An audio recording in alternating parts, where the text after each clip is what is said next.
Probably mine. Mine's pretty easy. I literally think about it probably once a week, but it might not be maybe a game where most say well, a great one, but I'd probably go with whenever Florida State was facing. I want to say this was 2010. Was it? When was Nigel Bradham's hit? 2011. 11, yeah, 2011 when Nigel Bradham had his hit. What was the name of the Miami wide receiver? Was that LaRon Bird? I'm trying to look. Was it LaRon right Bird now?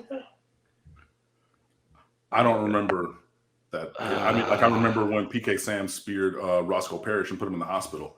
No, it was Stanford Samuel. It was Stanford. Oh, Stanford Samuel was the first. Or sorry, the second. Someone in the chat will tell us for sure, but that definitely be in the stadium for that. And watching Jimbo Fisher be absolutely livid about that call too, because it was an extremely clean hit.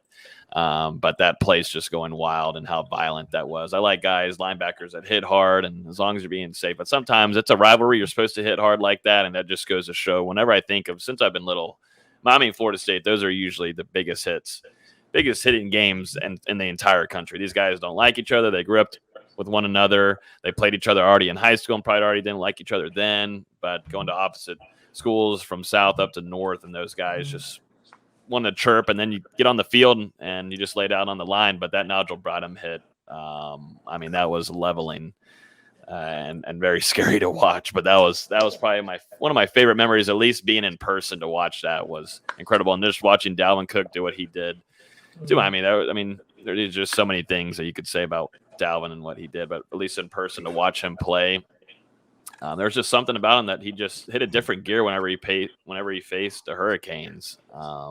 And I know Miami fans don't like that, nor do Gator fans, but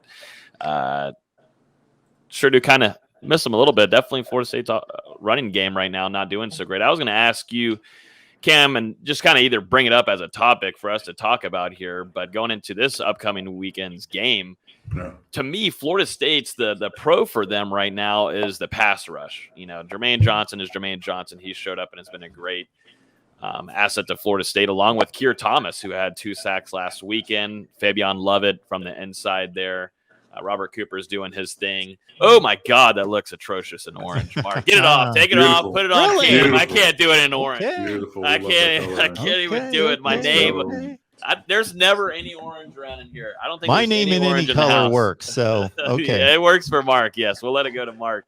But, I think that's the pro in order to get to Van Dyke this upcoming weekend. I mean, that's what Florida State's going to have to take advantage of. And Florida State has been able to do that and rattle some quarterbacks for this one.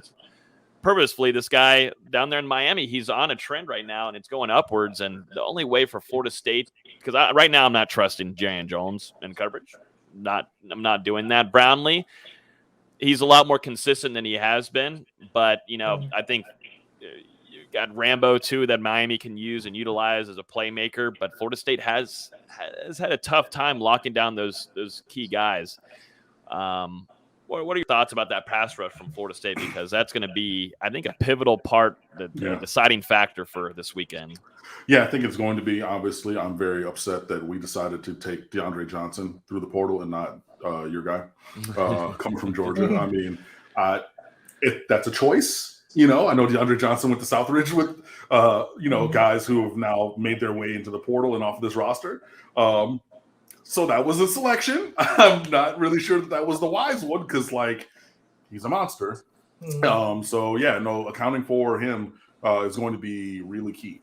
Keir Thomas from Miami Central, another, guy like you're talking about who, everybody knows because he played with a bunch of guys on both sides of this rivalry from the inside, just not letting Robert Cooper run over guys just because he's massive. Now we need Navon Donaldson, who is massiver, to really use his physicality in the kind of way where he can stand up to a Robert Cooper because, he's 6'6", 350, so even as big as Robert Cooper is, Navon Donaldson's bigger. So I need you to actually leverage that size and make it come alive on the field because we're going to need that. That's why we have a guy your size to combat somebody Cooper's size. You know what I mean? This is what you're here for. So I need you to rediscover the form from your freshman All-American season, Navon, and stand up and step up.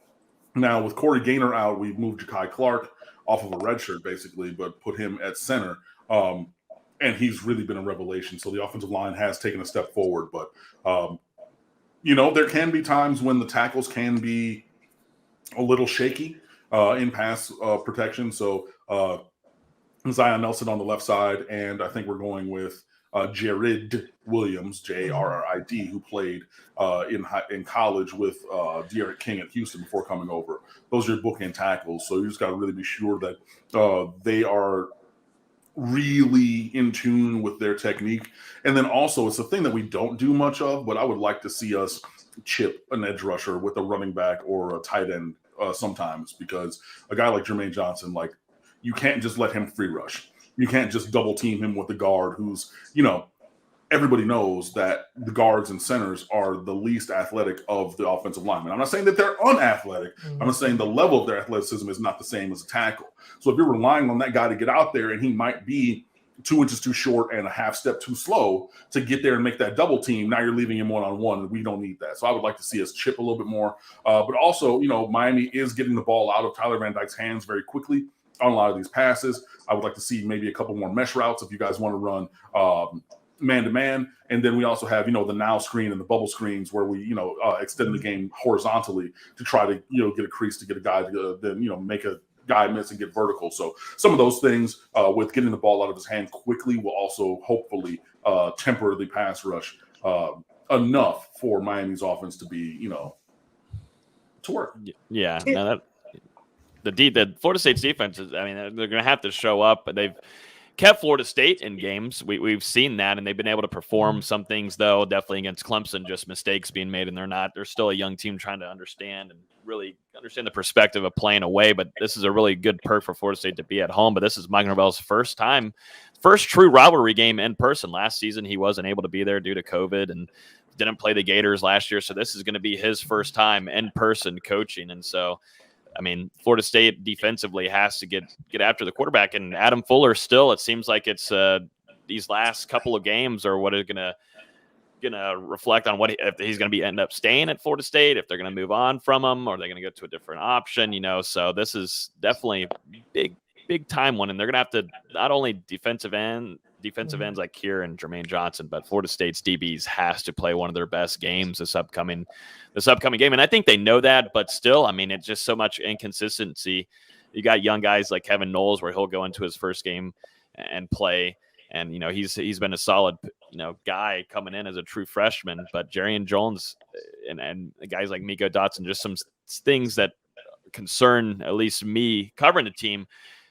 Too much inconsistency. And that's where a guy like y'all's quarterback with Van Dyke, he can come in and, kind of dice around if he wants. The pass rush just has to be there. They have to disrupt something.